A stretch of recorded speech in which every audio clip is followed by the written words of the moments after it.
পার্বত্য চট্টগ্রাম চুক্তি বাস্তবায়নের দাবিতে শাহবাগে প্রতিবাদ সমাবেশ করেছে পার্বত্য চট্টগ্রাম চুক্তি বাস্তবায়ন আন্দোলন। রবিবার বিকেলে আয়োজিত সমাবেশে খাগড়াছড়ি ও রাঙামাটি পাহাড়িদের উপরে গুলিবর্ষণ, হামলা ও অগ্নিসংযোগে জড়িতদের শাস্তি দেয়া সহ ৮ দফা দাবি জানানো হয়।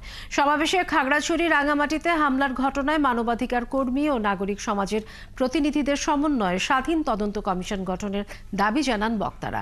পাহাড়িদের নিরাপত্তা নিশ্চিতের পাশাপাশি সরকারকে নিহতদের পরিবারকে ক্ষতিপূরণ দেয়া ও আহতদের চিকিৎসার দাবি জানানো হয়।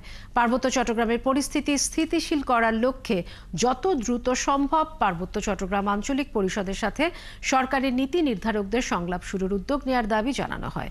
পাহাড়ে স্থায়ী শান্তি প্রতিষ্ঠার লক্ষ্যে পার্বত্য চট্টগ্রাম চুক্তি বাস্তবায়ন প্রক্রিয়াকে অন্তর্বর্তীকালীন সরকারের কার্যতালিকায় অগ্রাধিকার রাখার আহ্বান জানানো হয়।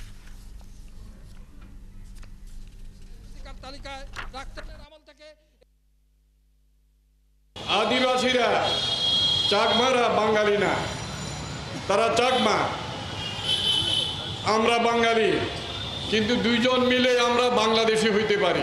আমাদের যে চুক্তি হয়েছিল 97 সালে, সেই চুক্তির যথাযথ বাস্তবায়ন করতে হবে। দীর্ঘদিনের যে পুঞ্জীভূত ক্ষোভ, পরস্পরের প্রতি যে অনাস্থা অবিশ্বাসের যে পরিবেশ তৈরি হয়েছে, মনের মধ্যে যে আগুন জ্বলছে, আজকে সেটাকে আপনারা কিভাবে নিরসন করবেন? পৃথিবীর ইতিহাস, বৈপ্লবিক ইতিহাস, অভ্যুত্থানের ইতিহাস পড়েন, তাহলে কয়েকটা জিনিস দ্রুত তার পরবর্তী সরকার করে ফেলে, কিন্তু আমরা দেখছি এখনও সেরকম কোনো পদক্ষেপ হয় নাই। প্রথম কি হতে পারত? প্রথম হতে পারত একটা যুদ্ধ বিধ্বস্ত পাহাড়ে যে চুক্তি হয়েছিল সেটা ইমিডিয়েট বাস্তবায়নের ঘোষণা দেওয়া।